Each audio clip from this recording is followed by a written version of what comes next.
ડેરીમાં સાવલીના એમએલએ કેતન ઇનામદાર માટે કાર્યક્રમ યોજાયો। બરોડા ડેરી મુદ્દે યોજાયેલા કાર્યક્રમમાં સમર્થકો હાજર રહ્યા। કાર્યક્રમ બાદ ધારાસભ્ય કેતન ઇનામદારનું નિવેદન, ડેરીમાં જો કોઈ ગેરરીતિ થઈ હોય તો સરકાર નહીં ચલાવે। ઓડિટમાં તમામ હકીકતો બહાર આવી ગઈ। ક્ષતિઓ રહેવી તે ખોટું કરેલું કૃત્ય હોવાની વાત કરી। ભૂલ કરનારને પરિણામ ભોગવવા માટે તૈયાર રહેવું પડશે।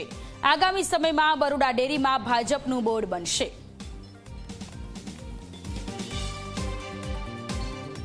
આ બધી ક્ષતિઓ જે દેખાઈ છે એના ખુલાસા 13મીએ બરોડા ડેરીના પ્રમુખ અને ઉપપ્રમુખ અને એમડી આપશે।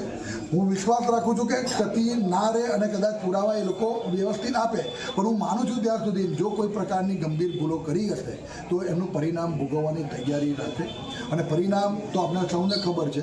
અને સાથે સાથે અગાઉ આજે બોર્ડે કોઈ પણ નિર્ણયો ખોટા કર્યા હશે તો એ નિર્ણયો ખોટા કર્યા હશે અને સંસ્થાને, મંડળીને કે પશુપાલકને નું અહિત કર્યું હશે તો એનું પણ પરિણામ ભોગવવાની તૈયારી રાખી। આ 76 માટે જે મેસેજ છે।